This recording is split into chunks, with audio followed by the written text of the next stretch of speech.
नमस्कार दोस्तों, हिंदी समग्र यूट्यूब चैनल पर एक बार फिर आपका बहुत बहुत स्वागत है। आज के वीडियो में हम बात करेंगे संस्कृत, हिंदी और पाश्चात्य काव्य शास्त्रियों की, उनके जो भी रचनाएं हैं इनके बारे में हम डिस्कशन करेंगे। चलिए शुरुआत करते हैं। यहाँ पर पहली स्लाइड में दिया गया है संस्कृत काव्य शास्त्र के कुछ प्रवर्तकों के नाम दिए गए हैं, जिनके बारे में हम डिटेल डिस्कशन करेंगे। पहला हमारा दिया गया है रस संप्रदाय। रस संप्रदाय के प्रवर्तक कौन है? आचार्य भरत मुनि। भरत मुनि, इनका एक प्रसिद्ध जो है पुस्तक है, उसको कहते हैं क्या? नाट्य शास्त्र। नाट्य शास्त्र। अगर नाट्य शास्त्र की बात करें तो नाट्य शास्त्र में लगभग 36 अध्याय हैं। 36 अध्याय हैं और 5000 श्लोक दिए गए हैं। और इसके बारे में भरत मुनि क्या कहते हैं? नाट्यशास्त्र को भरत मुनि मानते हैं पंचम वेद। पंचम वेद की संज्ञा आचार्य जो भरत मुनि हैं अपने नाट्यशास्त्र को देते हैं। ठीक है। इसके अलावा अगर हम देखें तो इन्होंने जो इनका एक रस सूत्र दिया गया है, जो ये कहते हैं विभावानुभाव व्यवचारी संयोगाद रस निष्पत्ति। इनका एक ये सूत्र बहुत फेमस है। और इसके अलावा अगर हम देखें, इन्होंने रसों की संख्या 8 मानी है। कितने मानी है? 8 रस इन्होंने माने हैं, जो कि श्रृंगार, करुण, हास्य, विभत्स, वीर, रौद्र, अद्भुत और भयानक रस हैं। अगला जो हमारा है अलंकार संप्रदाय। अलंकार संप्रदाय के प्रवर्तक कौन है? आचार्य भामा। आचार्य भामा इनके प्रवर्तक हैं। इनकी पुस्तक कौन है? काव्यालंकार। काव्यालंकार। काव्यालंकार के बारे में अगर बात करें तो इसमें करीब 6 परिच्छेद हैं। कितने? 6 परिच्छेद हैं और 400 पद्य हैं। 400 पद्य हैं और लगभग 4000 श्लोक दिए गए हैं। ठीक है, इसको आपको याद रखना है। ठीक है।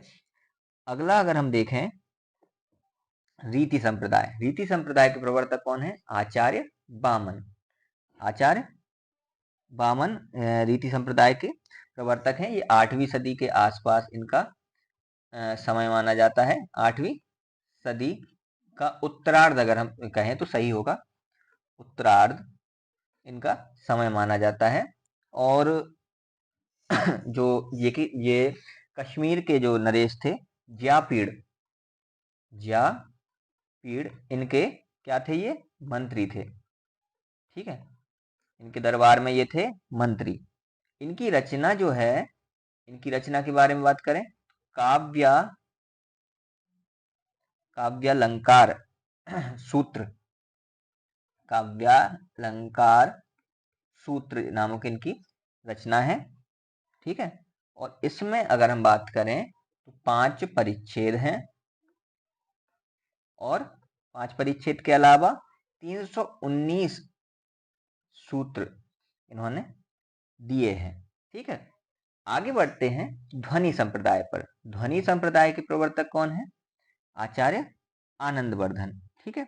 इनका जन्म ये जन्म नहीं, इनका समय कहा जाए तो 9वीं सदी के आसपास माना जाता है। ये कश्मीर के शासक जो थे अवंती वर्मा। कश्मीर के शासक कौन थे? अवंती वर्मा। अवंती वर्मा के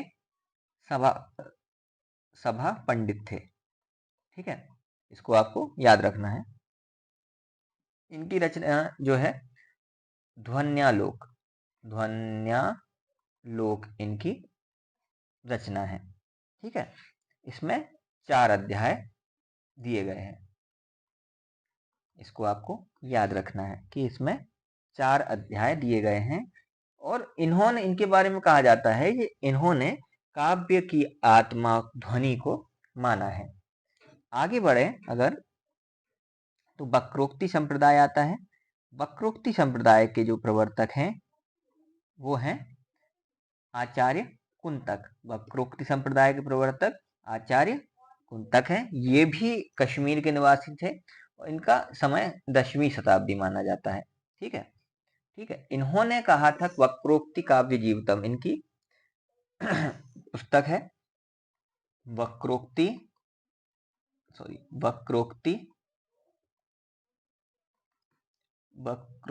काव्य जीवितम। ठीक है, वक्रोक्ति काव्य जीवितम इनकी पुस्तक है, जिसमें 4 अध्याय इन्होंने दिए गए हैं, 4 अध्याय इन्होंने दिए हैं। ठीक है, अगला आता है औचित्य सिद्धांत। औचित्य सिद्धांत के जो प्रवर्तक हैं वो कौन है? औचित्य के सिद्धांत के प्रवर्तक हैं आचार्य क्षेमेंद्र। ठीक है, इसको आपको याद रखना है। औचित्य सिद्धांत के प्रवर्तक आचार्य क्षेमेंद्र। इस तरह से रस संप्रदाय भरत मुनि, अलंकार संप्रदाय भामा, रीति संप्रदाय वामन और ध्वनि संप्रदाय आनंदवर्धन और वक्रोक्ति संप्रदाय कुंतक और औचित्य संप्रदाय क्षेमेंद्र। इस तरह से आपको सभी याद रखने हैं। आगे बढ़ते हैं, हिंदी काव्य शास्त्र पर आते हैं। हिंदी काव्य शास्त्र के प्रवर्तक देख लेते हैं। पहला है रीतिवाद। रीतिवाद या रीति काव्य के हैं केशवदास जी, और शुक्ल के अनुसार अगर हम देखें तो चिंतामणि को शुक्ल जी मानते हैं। अगला है स्वच्छंदतावाद, जिसके श्रीधर पाठक प्रवर्तक माने जाते हैं। नवा है छायावाद, जिसके हैं प्रवर्तक जयशंकर प्रसाद। 10वां है हालावाद, ये थोड़ा इंपॉर्टेंट हो जाता है परीक्षाओं की दृष्टि से, तो हरिवंश राय बच्चन हालावाद के प्रवर्तक माने जाते हैं। प्रयोगवादी अज्ञेय को कहा जाता है, अज्ञेय जो है प्रयोगवाद के प्रवर्तक माने जाते हैं। इसी तरह 12वां है प्रपद्यवाद या नकेनवाद। इसमें 3 नाम आते हैं, नलिन विलोचन शर्मा, केसरी कुमार और नरेश। नकेन का अर्थ होता है ना से नलिन और का से केसरी कुमार और ना से नरेश। ठीक है, इस तरह नकेनवाद हो जाता है।